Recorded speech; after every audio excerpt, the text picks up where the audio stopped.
Alors, après ce petit excursus européen, on peut peut-être passer au questionnement, ce qui va donner l'occasion de préciser certains points qui ont été plus ou moins précisés. Alors, on a prévu en concertation les différentes questions. Il y en a 6. Alors, peut-être je ne dis pas les 6 immédiatement, je les dis au fur et à mesure. Et puis, je pense que je présente la première question et puis vous répondez si vous avez des précisions à apporter sur ce sujet. Puis après, on passe aux autres questions. Ça va? D'accord? Alors, donc, vous avez vu, ce dont on parle, ce sont les carnavals uniquement urbains. Alors, le carnaval qui a été vu comme un phénomène de transgression, qui pose le problème du rapport entre le symbolique et le réel. Donc, vous avez vu comment il se déroule et comment il peut être instrumentalisé. Alors, la première question, ça serait plutôt sur les spécificités de ces carnavals américains du Nord et du Sud, spécialement d'abord pour les formes. Alors, en termes de création, d'origine de création, par la colonisation modèle occidentale, mais aussi des traditions locales. Comment se fait cette intégration pour l'Amérique du Nord ou l'afro pour l'Amérique du Sud? Quelle est la durée? Bon, la date du carnaval, on l'a vu. À Rome, il y avait 10 jours, c'était calibré. On a vu, là, c'était 30 jours, puis 40. Donc, la durée, le lieu, c'est-à-dire un temps qui est à la fois un temps cyclique, puisque Carnaval revient l'année d'après, mais qui s'intègre dans le temps linéaire de la vie quotidienne. Donc il y a un renversement en temps de Carnaval, mais un renversement qui va se remettre à l'endroit aussi. Donc une forme de légitimation. Est-ce que ça se présente de la même façon dans les différents contextes du Nord et du Sud des États-Unis? Et donc la question de l'intégration dans l'espace public dont parlait Michel de Certeau. Donc on passe aux réponses. D'abord Aurélie.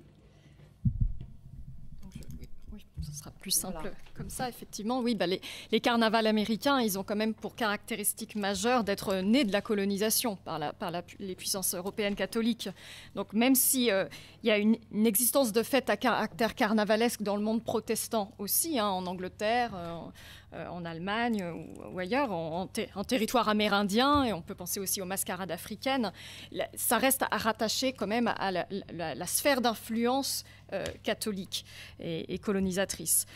Et donc, en conséquence, les carnavals américains sont plus tardifs que les carnavals européens, dont ils ont presque pris le relais, en quelque sorte. Et donc, il y a beaucoup de voyageurs français qui, par exemple, au XIXe siècle, vont à la Nouvelle-Orléans et notent que là où ils ont vu, eux, le carnaval décliner en France, ils semblent revivre à la Nouvelle-Orléans. Donc, ils ironisent justement sur le déclin de certains et l'ascension des seconds. Alors après, pour ce qui est des dates de création des carnavals dans l'ensemble des Amériques, ces dates sont variables. Comme je le disais, pour la Nouvelle-Orléans, hormis quelques traces en 1730, en 1781, par une ordonnance municipale qui interdit le déguisement pour les Noirs et les personnes de couleur plus généralement à la Nouvelle-Orléans, on a encore peu de traces. Mais disons que le rituel dans sa forme plus moderne, ce serait milieu du XIXe siècle en réalité.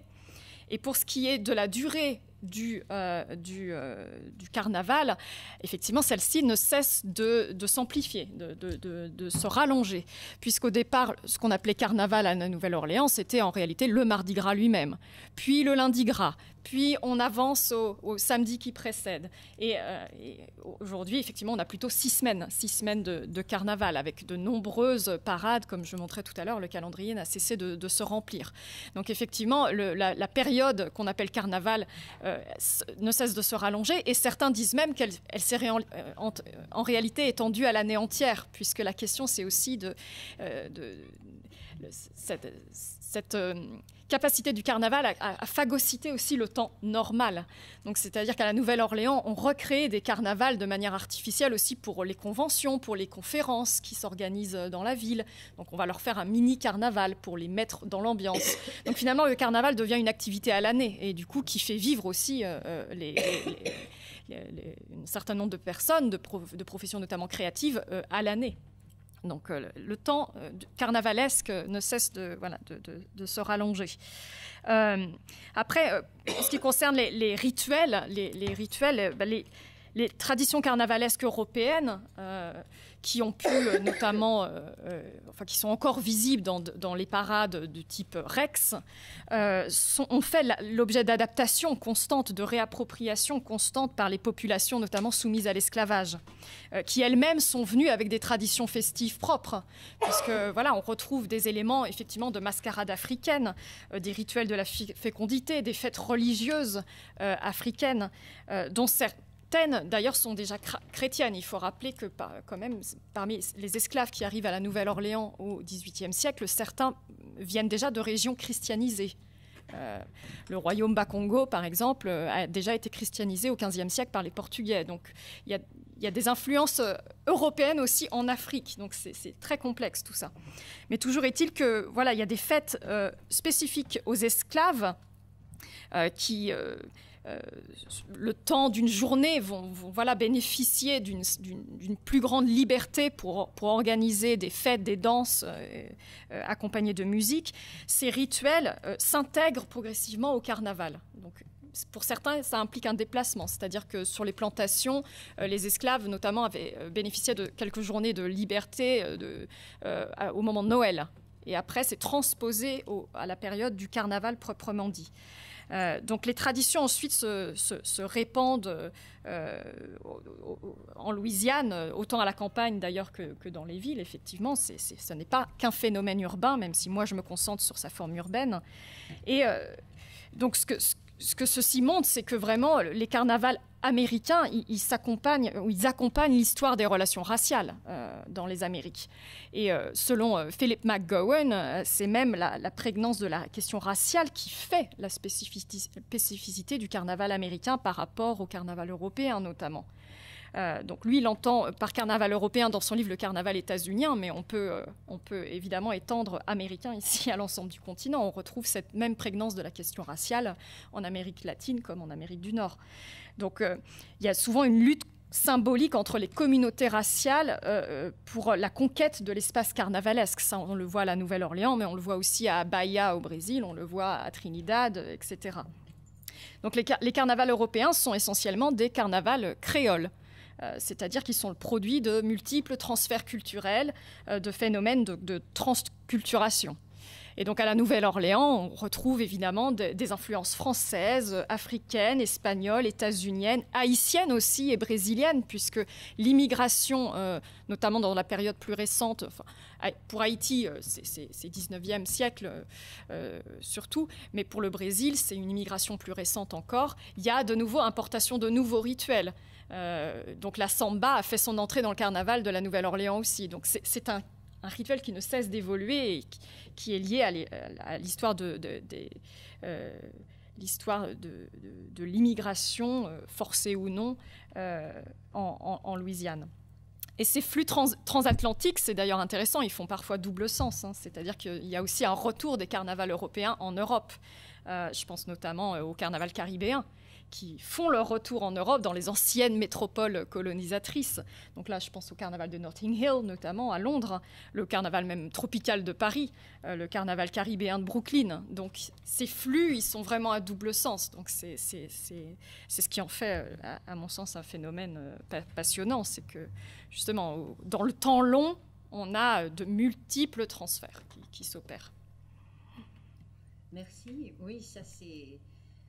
et cette durée qui est claire, on disait que le carnaval de Venise durait 6 mois au XVIIIe siècle, mais aussi il y avait une espèce d'obligation pour les aristocrates, les nobles vénitiens de porter ce fameux masque de la bauta, et comme ça leur permettait d'être incognito aussi. Donc il y avait, et ça c'était imposé par le pouvoir politique, donc il y avait aussi un jeu, une utilisation. Mais vous avez bien mis en valeur. J'avais envie de vous demander aussi là, les apports de nouveaux rites, ça vient par l'immigration, mais vous ne pensez pas aussi que la télévision popularise tout ça et... Tout à fait, oui, il y a aussi il y a une globalisation là aussi. Complètement. Oui, il y a influence de modèles carnavalesques aussi par la culture populaire. Aujourd'hui, ce serait par la télévision, Internet. Je vois que, par exemple, les carnavaliers de la Nouvelle-Orléans créent sur Instagram ou autre des flux où ils emmagasinent des banques de photographies des carnavals du monde entier pour s'en inspirer. Donc aujourd'hui, clairement, la création artistique au carnaval, elle est mondialisée. C'est-à-dire que, oui, on s'inspire de ce qu'on a vu à Rio ou autre par des photographies ou des vidéos. Et là, vous nous avez parlé aussi de l'influence du carnaval de Nice qui date de 1873 et qui passe telle quelle à Montevideo, si j'ai bien vu. Et par rapport à cette question des spécificités, peut-être l'aspect des afros et descendants d'afro, etc. Je pense savoir... Non, ne bougez pas. Je pense savoir sur... Il faut fermer ça.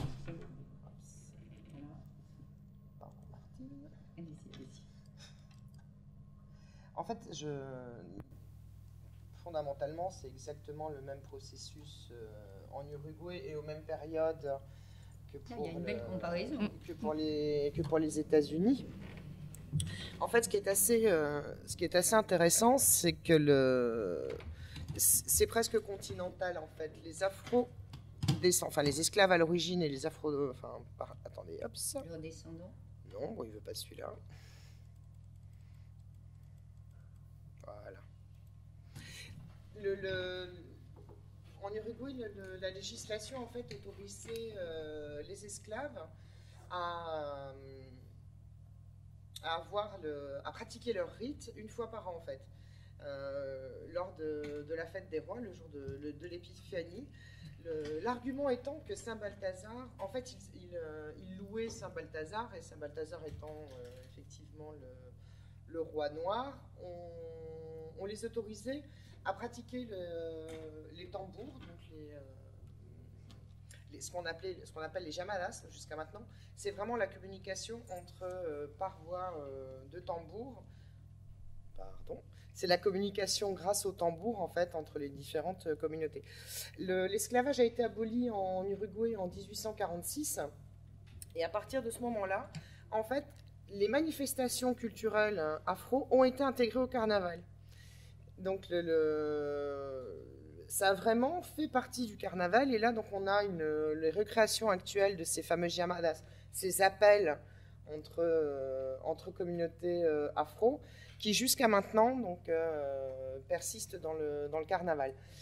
Donc il y a deux manifestations parallèles. Donc il y a effectivement El Desfile des Llamadas qui est donc en dehors de ces catégories de spectacles, qui est d'ailleurs la plus grande la plus grande attraction du carnaval de Montevideo avec le candombe justement, et donc qui a été déclaré patrimoine de l'UNESCO.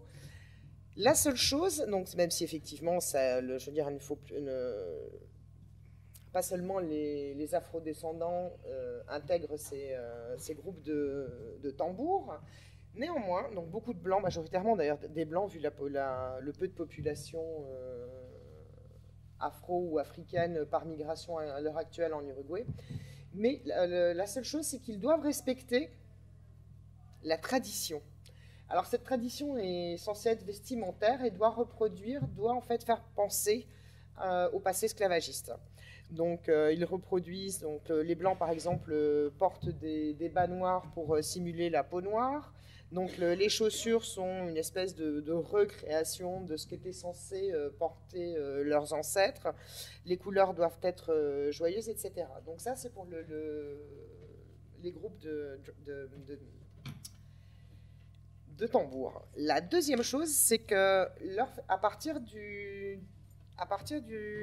la fin de... En fait, pardon, au 19e siècle, une fois qu'ils ont intégré le carnaval, en 1863, il y a 1865, pardon, les premières sociétés de noirs sont nées, en fait, de sociétés de carnaval noir sont nées. Et c'est de là que descendent la catégorie actuelle de ce qu'on appelle negros y lubolos. Alors les noirs et les blackface en fait. Sauf qu'en Uruguay, ça n'a pas la connotation négative que peut avoir le blackfacing dans l'ère anglo-saxonne.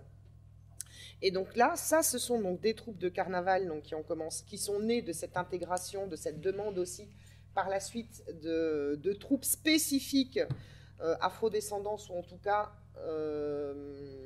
consacrées à l'afrodescendance. Donc sont nées ces catégories de noirs et de blackface, oui, qui eux aussi donc font des spectacles tous les ans et sont l'une des 4 catégories en fait du carnaval. Donc il y a murga, il y a humoriste, parodiste et donc noir et blackface. Et en fait ils transmettent donc tous les ans des spectacles liés à l'histoire de l'esclavage, aux grands mythes fondateurs de la culture afro, etc. Donc et donc ils intègrent aussi dans leur spectacle sur l'histoire de la communauté afrodescendante, ils intègrent aussi les éléments donc, de candombe et des éléments donc, des tambours que l'on voit dans le défilé, indépendamment des catégories des concours. Donc c'est vraiment quelque chose qui a intégré, je dirais, le carnaval a permis d'intégrer ce dont personne ne voulait. C'est-à-dire le carnaval a permis de donner un espace, en tout cas au XIXe siècle, a permis de donner un espace à des manifestations culturelles qui n'avaient d'autres possibilités en fait de s'exprimer que celle du carnaval. Donc c'est un peu justement là ce monde de liberté, on peut retrouver ce monde de liberté du carnaval dans l'intégration en fait de l'afrodescendance, sauf que de nos jours, c'est vraiment quelque chose de folklorisé, ritualisé, très strict. Donc, et beaucoup d'ailleurs d'afrodescendants rejettent ces manifestations, en tout cas de Noir et Blackface, ne les cautionnent pas. Par contre, oui, les tambours. Mais c'est pareil, il y a des revendications de part, en fait, qui relèvent presque de l'appropriation culturelle, puisque maintenant, de nos jours en tout cas, il y a beaucoup plus de blancs qui sont dans les groupes de tambours ou dans les groupes de negros y lubolos, en fait, que d'afrodescendants. Donc c'est une espèce de folklorisation, une jolie vitrine politique, politiquement correcte. Merci. On peut passer peut-être à la question sur les acteurs et les publics, voire en liaison avec les problèmes de contestation. Toutes les deux, vous avez fait allusion à des masques blancs, noirs, indiens, etc. Dans le carnaval européen, il y a souvent une opposition entre les blancs, des masques blancs, des masques noirs, les beaux, les laids. Donc une dualité qui représente la nature, la culture, la mort, la vie, donc tous ces systèmes d'interprétation.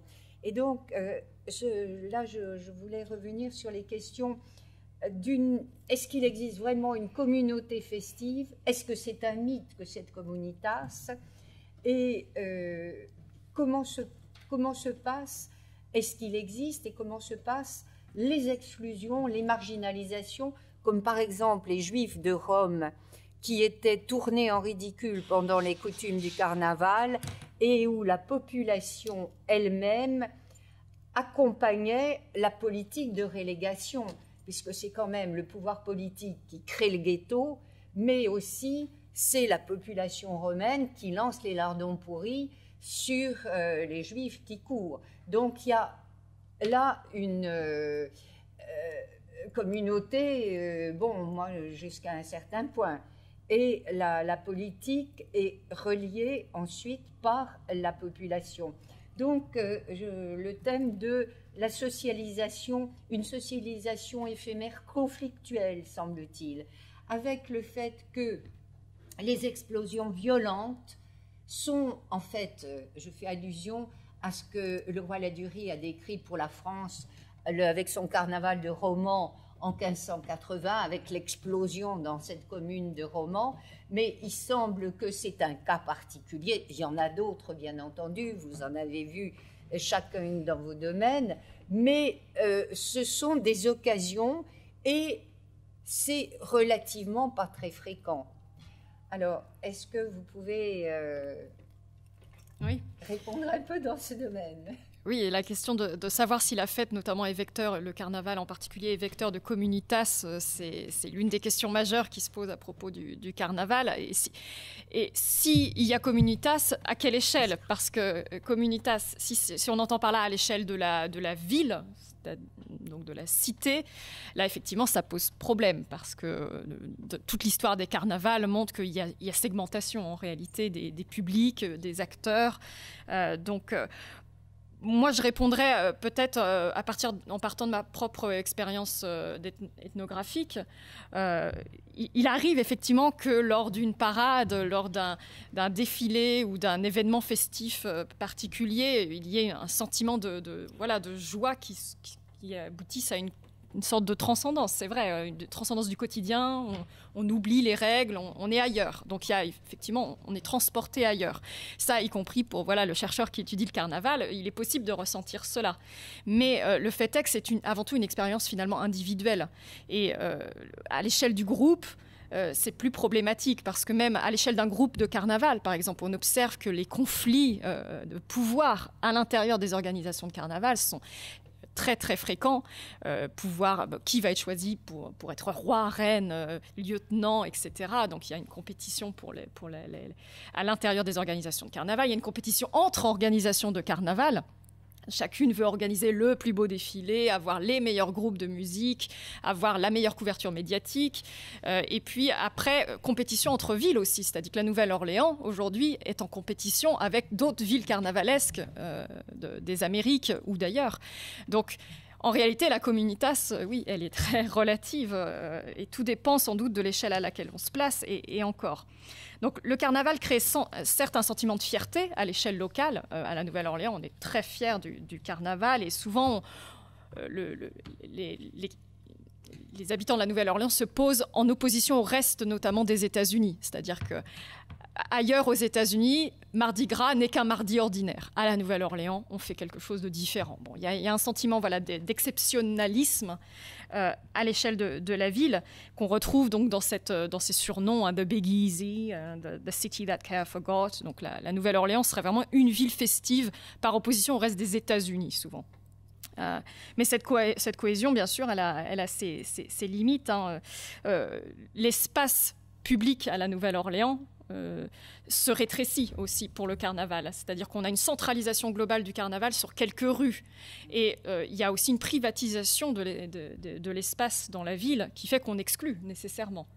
Donc des groupes se voient exclus, ne peuvent pas entrer dans certains espaces carnavalesques. Il y a un périmètre et pour entrer dans ce périmètre, on paye ou pas ? Alors disons que le carnaval officiel, oui, est restreint à un périmètre. On fait payer. Et alors, on ne fait pas payer, non, le public, mais par contre, les organisations de carnaval doivent payer pour avoir une protection policière, un permis, et voilà, et tout ça coûte de plus en plus d'argent. Donc de fait, ça exclut certaines catégories sociales. Et on exclut, mine de rien, aussi ceux qui ne se déguisent pas. Donc il y a aussi l'idée que si on vient au carnaval, on doit se déguiser. Si on ne joue pas selon les règles du carnaval et qu'on vient en tenue ordinaire, on se retrouve aussi un peu l'objet de critique. Donc il y a cette idée de communitas qui intégrerait notamment les touristes, elle est aussi à géométrie variable. Certains groupes le font, d'autres peuvent rejeter un peu ceux qui sont extérieurs au carnaval. Et puis, on peut se demander, oui, tout simplement, si la présence en soi de milliers de personnes dans les rues est un signe de communitas. Est-ce que c'est vraiment, ce serait une vision très irénique des foules et du carnaval. En soi, ça n'est pas un gage de participation réelle et ça n'est pas un gage d'assentiment à ce qui est vu aussi.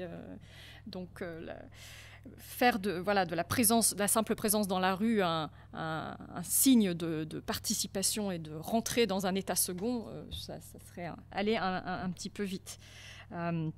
Après, le carnaval, si je ne pense pas, moi, qu'il soit politique en soi, il est en tout cas politisé. Il peut en tout cas faire l'objet d'une politisation et donc il se prête à la communication de messages variés parce que justement il est public et il est jusqu'à un certain point participatif.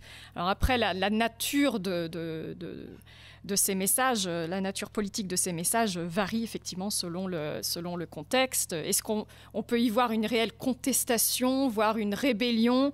Mais ceci arrive, mais ce n'est finalement pas si fréquent. Et le passage à la violence ou à la révolution, effectivement, il faut étudier là au cas par cas. C'est-à-dire qu'il y a des contextes, il y a des conjonctures, des facteurs qui s'agrègent pour faire de la violence un geste possible en carnaval. Mais dire que le carnaval en soi est synonyme de contestation, de subversion, là aussi, c'est aller un peu vite. Il y a toujours un potentiel de violence. Il y a un potentiel, oui. Et une possibilité de dérive. Oui. Qui est lié effectivement à la présence d'une foule souvent alcoolisée aussi. Aux États-Unis, il y a aussi les armes à feu, le débat sur les armes à feu. Donc là, on est vraiment dans quelque chose qui est plus spécifique au terrain nord-américain, qui fait que le carnaval s'accompagne régulièrement de fusillades. C'est un fait à la Nouvelle-Orléans. C'est l'explosion de la violence. Voilà. Donc, bon, tout à fait en parallèle avec ce que dit Aurélie. Mais je dirais encore exacerbé dans le côté uruguayen, puisque c'est un concours aussi, mais c'est un spectacle payant. Dans le cas du concours en Uruguay, enfin à Montevideo. Et en plus, un spectacle payant, mais à deux vitesses, parce qu'il y a les représentations donc, dans les scènes officielles, donc, très chères, donc qui excluent une grande partie de la population, donc avec des spectacles magnifiques, son et lumière, enfin tout ce qu'on veut, beaucoup de paillettes, toute la poudre aux yeux. Quelle que soit la catégorie, pour les 4 catégories du carnaval, c'est exactement la même chose. Après, effectivement, il y a des structures donc, qui proposent du carnaval un peu moins cher. Mais en tout cas, ce qui a complètement disparu, c'est la notion de quartier, justement, c'est-à-dire les scènes gratuites, ouvertes. Donc là, effectivement, la notion de communauté... ça ne fonctionne pas du tout pour l'Uruguay. En ce qui concerne plus particulièrement la murga, jusqu'à la fin des années 90, c'était un phénomène blanc. Donc déjà, d'un côté, il y avait les manifestations plus afro, et de l'autre côté, les manifestations blanches. Donc déjà, non plus, au niveau de la communauté nationale, ça ne fonctionne pas non plus. Par contre, ce qui... en plus, économiquement, plus le carnaval a évolué, plus il a intégré cette composante spectacle, puis effectivement, c'est un signe de marginalisation économique flagrant. Donc ça, c'est évident. Par contre, à l'heure actuelle, non, on ne peut plus vraiment parler de communauté en ce qui concerne le carnaval, même si les Uruguayens en sont très fiers et qu'ils hurlent à chaque fois qu'on leur redit. Mais par contre, dans les années de la dictature, où il y avait certaines communautés de connivence qui existaient. C'est-à-dire que jusque dans les années 60-70, en fait, le carnaval, c'était vraiment les couches populaires. Les classes moyennes vers le haut, n'étaient pas du tout fans du carnaval, ou alors c'était plutôt les bals, etc. Mais on a constaté une influence justement vers ce carnaval, parce que c'était un espace de liberté relative. Et 2 phénomènes ont participé, ont profité de cette, lors de la dictature, justement, de cette attrait, ça a été le foot et le carnaval. Et en fait, des personnes se sont intéressées au carnaval comme ils se sont intéressés au foot, mais parce que c'était les endroits où on pouvait aller, dire, faire quelque chose et à la limite se défouler. Donc ça, c'est la première chose. Donc il y a effectivement une connivence. Mais il y a aussi une connivence qui est née avec certains spectacles qui, justement, avec les jeux de mots, ce qui a donné cette renommée au carnaval, ce qui a donné cette renommée de politique, d'engagement, etc., c'était justement les blagues à double sens. Par exemple, officiellement, blague tout à fait verte, bien cochonne, parce que c'est quand même un des recours humoristiques principaux du carnaval, et donc par derrière, donc pour qui effectivement voulait ou pouvait lire des doubles sens, des triples sens, etc. Donc là, il y avait une communauté qui se créait. Mais bon, elle est toute intellectualisée.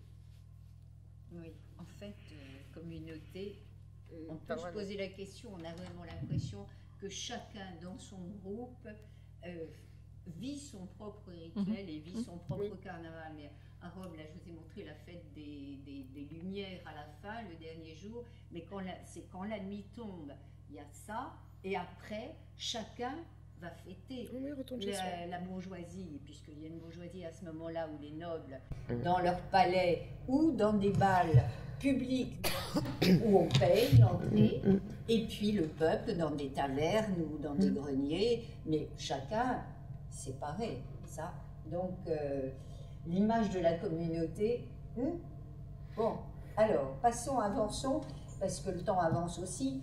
Le rapport au pouvoir, donc vous en avez beaucoup parlé tout à l'heure du contrôle de la censure et comment elle était détournée. Bon, est-ce que du côté nord-américain, on peut parler aussi de censure, de contrôle, Oui, effectivement, il y a une domestication du carnaval par la municipalité, une domestication grandissante. Alors, les ordonnances municipales sur le carnaval, la plus ancienne, je disais, remonte à 1781, mais depuis, il y en a eu des dizaines, et dont une, par exemple, en 1999, qui interdit la propagation de messages à caractère politique, justement. Donc, c'est intéressant, parce que qu'est-ce que la municipalité entend par politique à voir la manière dont elle a été mise en œuvre, cette ordonnance vise plutôt à interdire donc les messages qui se rattacheraient à un parti spécifiquement, parti démocrate ou parti républicain. C'est ce que semble vouloir dire la municipalité par politique, parce que dans les faits, elle sait bien que la plupart des messages satiriques qui circulent au carnaval visent des personnalités politiques locales, régionales, nationales, et ça n'a jamais fait l'objet d'une censure particulière. Donc, c'est vraiment la notion de politique bipartisane, c'est elle qui est visée par l'ordonnance municipale. Mais la régulation du carnaval, effectivement, elle est aussi ancienne que le carnaval lui-même. Hein. Donc, les premières traces qu'on a du carnaval à la Nouvelle-Orléans, c'est justement dans les archives judiciaires, dans les archives municipales qu'on les trouve. Et à chaque époque, certaines pratiques ont été tolérées. Par exemple, au XVIIIe siècle, on tolérait le charivari, d'inspiration européenne. Aujourd'hui, on tolère donc la première photo que je vous avais montrée, c'était ce rituel du beads for boobs, boobs for beads plutôt. Donc ça, on tolère dans le quartier français, tant que ça ne déborde pas de ce quartier français, justement, et notamment de Bourbon Street. La consommation d'alcool sur la voie publique est accepté à la Nouvelle-Orléans. C'est l'un des rares endroits des États-Unis où effectivement on peut boire sur la voie publique. Mais à côté de ça, d'autres pratiques ne seront pas tolérées. Donc, par exemple, les processions des Mardi Gras Indians, dont je parlais tout à l'heure, faisaient l'objet d'une interdiction. Donc, ça se faisait en secret dans les rues, les petites rues des quartiers noirs de la Nouvelle-Orléans.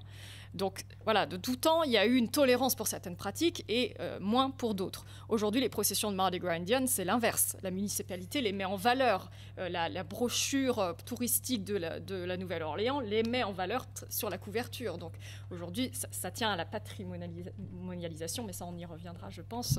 Certaines traditions qui étaient vues comme marginales et devant être réprimées, maintenant sont célébrées. Donc c'est une inversion intéressante. Je vais peut-être pas prolonger. Alors, carnaval et politique sont indissociables parce que ce qu'on a compris là.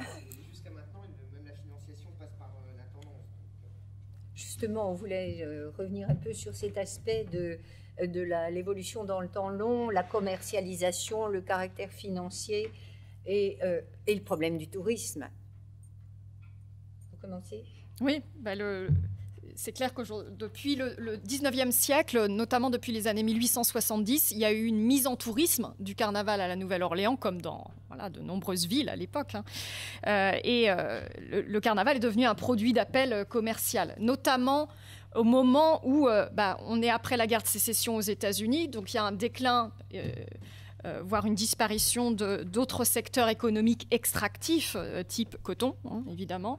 Après, il y a également un déclin, une ascension puis un déclin de l'industrie pétrolière aussi, et du port de la Nouvelle-Orléans. Donc le carnaval devient un produit d'appel touristique parce que d'autres industries déclinent justement.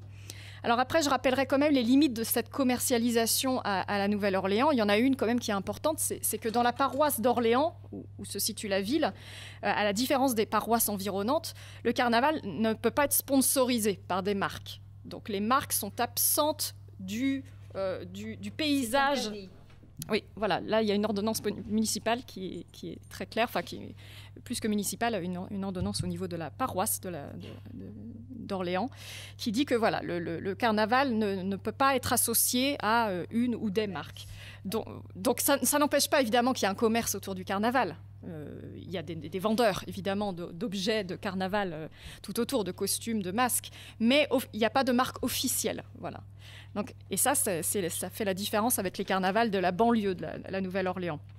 Donc, ce qui est intéressant, c'est que les organisations de carnaval, en revanche, sont devenues quasiment des marques elles-mêmes.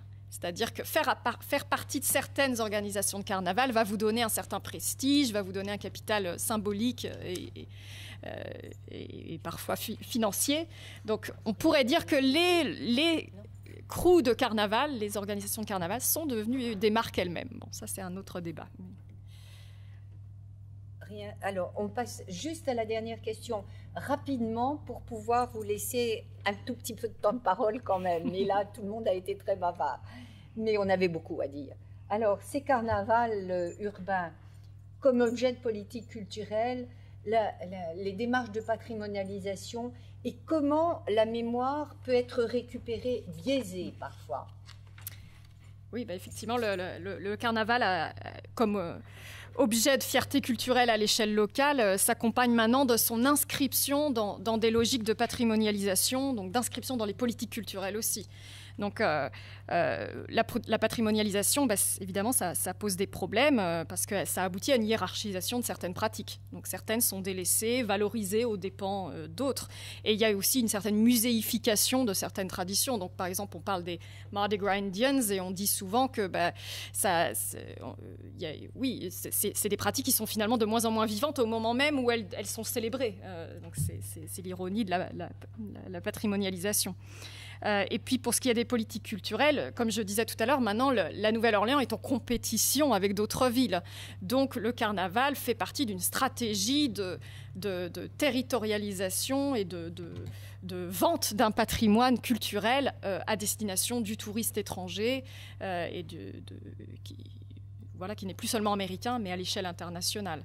Donc effectivement, cette inscription dans les politiques culturelles, elle accompagne un contexte de concurrence accrue entre territoire carnavalesque et territoire tout court, finalement.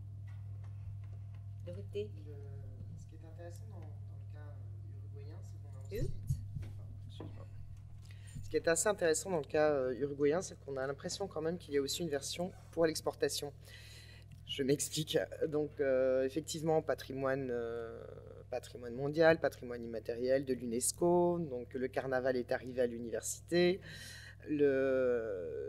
D'ici peu, on espère avoir effectivement des archives en ligne. Donc, normalement, elle devrait être inaugurée au mois de février. Donc, ce qui veut dire aussi intromission de l'université dans le carnaval, qui n'est pas forcément toujours apprécié. Et ce côté aussi pour l'exportation, c'est-à-dire que c'est une marque de fabrique pour l'Uruguay, le carnaval. Et par exemple, c'est l'une des raisons pour lesquelles ça n'a pas été interdit pendant la dictature. C'était une vitrine, une espèce de petit vernis démocratique, etc. c'est subventionné au titre du tourisme. Beaucoup de touristes régionaux, en fait, régionaux au niveau des pays, des pays voisins, pas seulement au niveau de l'Uruguay, viennent à Montevideo pendant le carnaval. Et actuellement, c'est aussi des troupes de carnaval qui représentent en fait l'Uruguay. Par exemple, il n'est pas rare qu'à l'ambassade de Paris, vous ayez de la murga. Fête officielle, un petit spectacle, une petite murga par exemple, mais aussi vers un peu comme un espèce de représentation culturelle, vraiment de la diplomatie culturelle, donc, et c'est quelque chose, et en plus économiquement ça fonctionne bien, les voisins les voisins de l'Uruguay sont aussi friands de ces pratiques. Donc les troupes vont faire des spectacles à Buenos Aires ou ailleurs en Argentine. Donc oui, c'est une marque de fabrique. Sur la question de la diplomatie culturelle, je rajouterais juste ici que les Mardi Gras Indians, encore eux, ont été utilisés par exemple par le département d'État en pleine guerre froide pour promouvoir une vision justement harmonieuse des relations raciales en Europe. Donc le département d'État finançait des voyages en Europe pour ces Mardi Gras Indians, pour donner des représentations et ainsi donner une image positive des États-Unis. Donc ils ont fait partie de la diplomatie culturelle nationale même, donc au-delà de l'échelle locale. C'est un bel exemple d'instrumentalisation du carnaval. Oui, tout à fait. Parfait. Ça fait une belle conclusion pour le moment. Maintenant, peut-être, pardon, on a été très bavard, mais là, on aimerait bien avoir vos réactions. Allez-y. Une question de curiosité, quelle place pour le jazz d'un côté, le tango de l'autre ? Oui, effectivement. J'aurais aimé faire entendre aussi de la musique de carnaval plus lors de cette présentation, mais oui, le jazz est absolument essentiel au carnaval, dans sa forme en tout cas post-années 20, ça c'est sûr. Et puis avant cela, même la musique de carnaval, celle des esclaves sur les plantations, c'est déjà un proto-jazz qui se crée. Donc effectivement, l'histoire du carnaval suit celle de certaines formes musicales et visuelles, et le jazz est présent dans chaque défilé, chaque événement carnavalesque, y compris au bal aristocratique de Rex, on entend du jazz. Alors on entend du jazz, là est la différence, joué par des musiciens exclusivement blancs. Et là, on est dans le Dixie Jazz. Donc le jazz, réinterprété, et on en exclut les musiciens noirs encore aujourd'hui. Donc ça, c'est quand même intéressant, c'est qu'il y a aussi plusieurs jazz. Et là, la séparation, la communauté, elle est bien séparée. Voilà, oui, tout à fait. Tango ? Alors non. Il n'y a pas de tango ? Non, ce sont vraiment deux phénomènes parallèles. Ou alors, c'est qu'une troupe a pris un tango. Pardon. Les seuls cas, les seules exceptions que l'on pourrait relever, ce serait le cas de troupes qui en fait se servent d'un tango, donc déformé bien sûr, cymbales, tambour et grosse caisse, donc pas très adapté au rythme du tango, et qu'ils reprennent ça, qu'ils l'intègrent dans un spectacle. Mais par contre non, ça, il n'y a pas de... C'est intéressant votre question sur la musique, parce qu'il y a souvent caractérisant tel ou tel carnaval, telle ou telle musique, tel ou tel air, tel ou tel rythme, qui détermine le pas des processions. À Bâle, par exemple, il y a une procession avec un pas très particulier et accompagné par des fifres. Il y a beaucoup de tambours dans les carnavals, mais le carnaval de Bâle est très spécifique pour ça, donc avec sa propre musique. Carnaval, Uruguay égale tambour. Non, puis il y a une vraie industrie du disque aussi liée au carnaval, c'est-à-dire que si on va voir les archives, les partitions dans les archives de l'université Tulane, par exemple, on voit qu'il y en a beaucoup beaucoup de morceaux ont été écrits spécifiquement pour le carnaval, donc des marches de carnaval, des polkas de carnaval. Donc on suit aussi l'évolution des genres musicaux, la popularité de certains genres musicaux à la Nouvelle-Orléans par le carnaval. D'autres réactions ? Oui. Vous avez insisté au début sur la spécificité, et au fur et à mesure de la session, on trouve beaucoup de traits communs. Alors, question tout à fait mineure. Comment ça fait qu'Uruguay, on a copié le carnaval de Nice? Alors, quelles étaient les transmissions? C'était des migrants? Et deuxième question, vous avez évoqué pour la globalisation, les compagnies regardent dans le monde entier, ont des vidéos et copient. Est-ce qu'on n'a pas une nouvelle époque de la transmission? Avant, elle était à travers les individus, et maintenant, elle passe à travers Internet. Est-ce que ça ne change pas radicalement les éléments correspondants? Et deuxième question, il n'y a pas au bout d'un certain temps la monétisation? C'est-à-dire que, comme le football, comme tous les autres éléments, qui deviennent des instruments de monétisation de l'avantage territorial. Donc, est-ce qu'il n'y a pas aussi... Donc, du coup, plus je vous écoute, plus je vois beaucoup de communalité dans les éléments-là. Mais alors, la plus importante, c'est le caractère héroïque des premières transmissions. Est-ce que c'est un petit nombre d'individus qui ont suffi pour implanter? Quels sont les mécanismes à travers lesquels c'est diffusé dans l'état primaire, si vous voulez? C'est une belle question de recherche pour la période actuelle. En fait, dans le cas de Montevideo-Nice, on pourrait l'étendre à Rio de la Plata, France. En fait, le cône sud a le nez tourné vers l'Europe au XIXe siècle, et en particulier vers Paris. Et le symbole du raffinement, le symbole de la civilisation, c'est Paris et la France. Et en ce qui concerne le carnaval, c'est celui de Nice, de par l'importance qu'il a eue en projection pour les autres aussi carnaval. Donc c'est vraiment quelque chose qui a été pris directement sur ce qui est né à Nice, mais vraiment l'année suivante, les 2 années suivantes, ils importaient donc de France ces modèles, les confettis. Et les techniques aussi de construction des chars, les carnavaliers sont très organisés. Effectivement, donc je ne sais pas si vous avez vu les chars, mais donc là c'est vraiment du copier-coller. Hein, donc les confettis pour remplacer les batailles d'œufs, de farine et autres choses qui se balançaient joyeusement à la figure.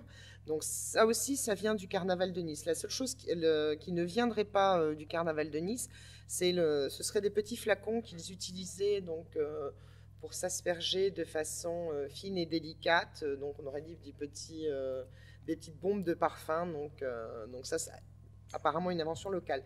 Mais en ce qui concerne Nice, c'est vraiment calqué, copier-coller. Même ce qu'on va appeler les géants, donc comme dans le carnaval de Nice, avec cette technique de structure métallique et de papier mâché, donc ils font leur apparition.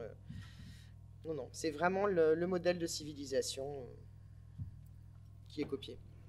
Oui, effectivement, l'histoire du carnaval de la Nouvelle-Orléans dessine un peu une histoire de la mondialisation, effectivement aussi, parce que les circulations se font plus de la même manière, mais elles se font toujours selon de nouvelles modalités. Et par exemple, je pense, dans les années 50, l'organisation Rex envoie son artiste en chef, celui qui est en charge du cortège, au carnaval de Viareggio pour s'inspirer. Voilà, donc à cette époque-là, on envoie carrément les carnavaliers, on finance leur trajet dans des carnavals européens pour revenir avec des idées. Et il y a des catalogues qui commencent à circuler à partir des années 70, des catalogues de chars. On peut les commander à certains artistes européens ou new-yorkais même. Il y a des entreprises qui commencent à se spécialiser dans la confection de chars et qui vendent en réalité à plein de parades aux États-Unis, pas seulement au carnaval proprement dit de la Nouvelle-Orléans. Et puis aujourd'hui, effectivement, il n'y a plus besoin d'envoyer les artistes sur place. Il suffit effectivement de trouver des images sur Internet. Alors après, il y a une réappropriation. Moi, je ne crois pas que le copier-coller ce soit aussi simple que ça. Il y a toujours modification, il y a toujours réinscription dans le territoire local et ses particularités. Donc un même char pourra être utilisé différemment dans les rues de la Nouvelle-Orléans parce que, par exemple, dans le quartier français, il y a des restrictions qui s'appliquent sur la hauteur des chars, la façon dont ils doivent circuler pour éviter il y a beaucoup de virages dans le quartier français. Et c'est pour ça, d'ailleurs, qu'aujourd'hui, les parades en sont exclues, toutes celles qui ont des chars. Il n'y a plus que des groupes à pied. Mais donc voilà, l'espace local suscite des réappropriations, des transformations, même quand les modèles, effectivement, viennent de partout. Oui. Mais il peut y avoir, là vous dites, une transformation pour des raisons de sécurité, parce que les rues sont étroites, etc. Mais il y a des évolutions aussi par exemple à Rome, donc il y avait cette course des chevaux vides qui était une course violente. À 50 km au nord de Rome, à Ronciglione, il y avait jusqu'à ces dernières années la même course et il y avait une rue qui tournait comme ça. Et c'était effectivement impressionnant de voir ça. Et d'une part parce que c'était l'histoire qu'on voyait en marche, mais en même temps on voyait cette horde de chevaux qui arrivait. Et ça a été interdit pour des raisons, dit-on, de sécurité, mais de sécurité pour les chevaux. Et ce sont les défenseurs des animaux qui ont interdit parce qu'il risquait d'y avoir des problèmes. Et donc, ce rite est disparu. Donc, de même que le bœuf gras a pu être remplacé à la Nouvelle-Orléans par une maquette en papier mâché, alors qu'au départ, il s'agissait d'un vrai bœuf. Enfin, voilà, effectivement, c'est question aussi des... Oui. On a des contraintes horaires. Non, c'est une question. Ah non, j'ai cru que c'était une contrainte horaire. Non, j'ai beaucoup de questions. Ah. Peut-être une première remarque pour étendre dans la dimension nord-américaine du Québec, puisque dans les temps anciens, quand je faisais de l'histoire urbaine, j'avais travaillé sur le carnaval d'hiver à Montréal et à Québec, qui sont des inventions fin du 19e siècle, avec déjà une logique extrêmement marchande, puisqu'il s'agissait d'attirer de riches touristes états-uniens pour venir dépenser de l'argent à Montréal et à Québec en février. Et on voit ça repart à Québec à partir des années 1950. Donc on voit bien cette dimension à la fois de monétisation, de patrimonialisation qui est à l'œuvre selon des calendriers un peu différents selon les pays. Alors j'avais quand même peut-être deux questions. Est-ce que, après Katrina, qui est quand même un phénomène extrêmement important à la Nouvelle-Orléans, il y a une traduction politique dans le carnaval qui suit? Et puis une question peut-être plus d'ouverture, finalement pour les nouvelles générations, les jeunes qui ont 20 ans aujourd'hui, qu'est-ce que ça veut dire le carnaval à la Nouvelle-Orléans? Parce qu'on voit bien qu'on est, quand on n'est pas sur Instagram, Snapchat ou autre, on n'a pas de vie. Donc, comment on perçoit un petit peu tout ça quand on est un jeune qui a 20-25 ans? Est-ce que ça a du sens ou finalement, est-ce que ça relève d'une folklorisation Oui, non, c'est une question très intéressante. Enfin, les deux sont intéressantes. Pour ce qui est de la première, qui portait donc sur... je m'embrouille pas. Voilà, sur les suites de Katrina. Donc effectivement, le carnaval qui a suivi celui de 2006, donc je l'ai étudié notamment dans un article, il était effectivement extrêmement politisé, avec vraiment une effervescence de messages satiriques ou alors des messages à caractère au contraire nostalgique. Il y avait une entreprise de mémorialisation, on insistait sur la résilience de la ville, mais en même temps, on ne négligeait pas évidemment tous les problèmes de relogement, etc. Donc les organisations de carnaval déjà avaient perdu pour certaines beaucoup de membres, tout simplement, ou avaient perdu l'ensemble de leurs costumes. Bon, ça c'était dans le meilleur des cas, mais il y avait l'idée effectivement malgré tout, d'organiser un carnaval pour le geste, pour montrer la résilience de la ville, mais on n'a jamais eu autant de messages satiriques qu'en 2006. Donc ça on faisait vraiment quelque chose de très intéressant à étudier. Il y avait on attaquait autant les personnalités politiques nationales que locales pour leur inaction ou leur discours parfois manquant de sensibilité, on va dire. Donc ça, c'était un carnaval particulièrement politisé. Après, Katrina a changé aussi le carnaval dans le sens où on pourrait dire que l'ouragan a suscité la création de nouvelles formes de carnaval, notamment beaucoup plus d'organisations de petite dimension, où justement la barrière financière, on la descend à un niveau extrêmement bas. C'est-à-dire que l'une des organisations les plus populaires au carnaval à la Nouvelle-Orléans aujourd'hui, on peut la rejoindre pour $42. Là où les plus prestigieuses, il faut plusieurs milliers de dollars pour non seulement les rejoindre, mais payer les costumes, les perles, etc. Donc il y a eu une certaine démocratisation du carnaval post-Katrina. et sous l'influence notamment de personnes qui sont venues s'installer à la Nouvelle-Orléans pour reconstruire la ville et sont ensuite installées et ont voulu apporter quelque chose de différent aussi. Donc Katrina certainement a eu une influence extrême dans la période récente. Après, pour ce qui est de la signification du carnaval pour les plus jeunes générations, c'est intéressant parce que c'est là qu'on voit qu'il y a une socialisation par le carnaval aussi. C'est que les personnes qui sont nées et qui ont grandi à la Nouvelle-Orléans, depuis leur plus jeune âge, elles participent au carnaval. Il y a tout un tas de rituels dans les écoles. Parce que mes filles étaient à l'école là-bas, elles ont elles-mêmes eu une parade de carnaval pour leur école. Donc, dès le début, on leur apprend à se costumer, à imaginer des chars et à jouer de la musique. Donc, il y a une socialisation sur le temps long, en fait, par le carnaval, qui fait que quand on arrive à l'âge de 20-25 ans, on peut étudier dans une autre ville, mais on revient pour le carnaval malgré tout. Les personnes loupent parfois leurs examens, les étudiants, dans d'autres villes pour revenir pour le carnaval. Donc, je dirais qu'encore aujourd'hui, le carnaval est une institution et fait partie de la socialisation des habitants de la ville. Il y a un aspect identitaire. Ah oui, il y a un aspect identitaire très, très, très, très fort. Je ne veux pas chez carnaval. S'il y a d'autres interventions... Moi, je ferais bien une petite remarque par rapport à ce que vous avez dit sur la reprise dans les années 50. En France et en Italie en particulier, il y a eu une reprise de tous ces carnavals dans les années 70, à la fin des années 70. Et en même temps, un grand développement des études, évidemment, sur le carnaval. Et moi, ce que j'ai pu constater aussi, c'est que pas à Rome, parce que c'est très particulier. Il ne faut pas parler du carnaval moderne à Rome, il n'y a plus rien. Cette année, c'était 0. Mais dans les petits pays en particulier, où je me souviens d'un petit pays du sud de l'Italie, où ils étaient tous déguisés en pulcinella, et il y avait une procession dansante dans toutes les rues du pays. Une année, la télévision est venue faire un reportage. Eh bien, ça a été terminé. Alors, qu'est-ce qu'ils font ?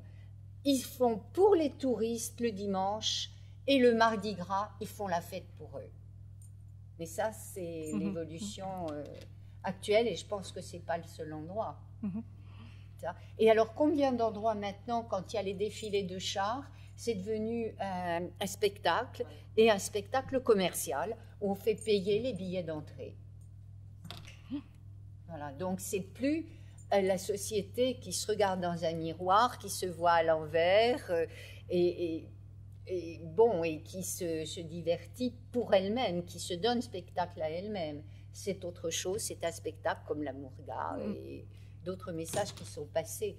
Mais je ne veux pas parler tout le temps si d'autres veulent intervenir. Je dirais juste quand même qu'à la Nouvelle-Orléans, on retrouve, à mon sens, ces deux dimensions. Il y a à la fois la dimension marchande, commerciale, d'un spectacle, mais en même temps, il y a une vraie spontanéité aussi. Les gens ont intégré ce rituel. C'est un rituel à l'échelle individuelle ou de la famille ou du groupe et qui reste. Donc, malgré tout, voilà, comme je le disais, ça fait partie de la socialisation. Ça n'est pas simplement un spectacle pour les touristes. Ça a un sens pour les néo-orléanais. Les touristes d'un côté et puis la population elle-même de l'autre. Bon, dans les rues, ça se mélange, mais effectivement, voilà, à chaque parade, moi j'ai vu des habitants que j'avais identifiés parce que je les avais notamment interviewés. Ils étaient là et ils participaient et ils regardaient, mais ça dépend des occasions. Mais en tout cas, voilà, il y avait autant de locaux que de... Non, peut-être pas autant, mais les locaux étaient bien présents parmi les touristes. Voilà. C'est pas comme à Venise où maintenant il y a eu une dérive après la reprise en 1980, la reprise qui a été un grand enthousiaste avec une participation de tous les Vénitiens. Et puis maintenant, c'est devenu des spectacles ou des bals privés. Et les Vénitiens ont tendance à partir de Venise et à laisser la ville aux touristes. Bon. D'autres interventions ?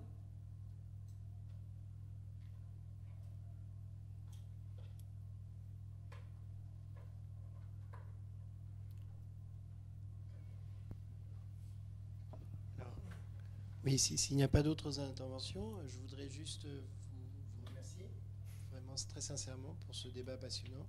Moi-même, j'aurais des questions portant plutôt sur la Rome ancienne, mais ça nous aurait emmené un peu loin. Et donc, je voudrais tous vous inviter à nous retrouver le premier mardi du mois de janvier, mardi 7 janvier, pour venir discuter de questions de médiation éditoriale pour donc la réception de littérature nord-américaine et latino-américaine, en France particulièrement, avec exceptionnellement 4 invités. C'est-à-dire 2 et 2, qu'il faudra tous mettre d'accord et que j'aurai le plaisir et la charge de modérer. Et donc, les invités seront du côté nord-américain Anne Rennes et Benoît Tadier, et du côté latino-américain, nous aurons Gustavo Guerrero et Gerson Kamenen. Voilà. Donc, ce serait vraiment avec plaisir que nous vous accueillerons. Ce ne sera pas ici, ce sera dans le bâtiment principal, au premier étage, salle des résistants. Voilà. Et d'ici là, bonne journée. Merci. Merci à vous pour l'invitation.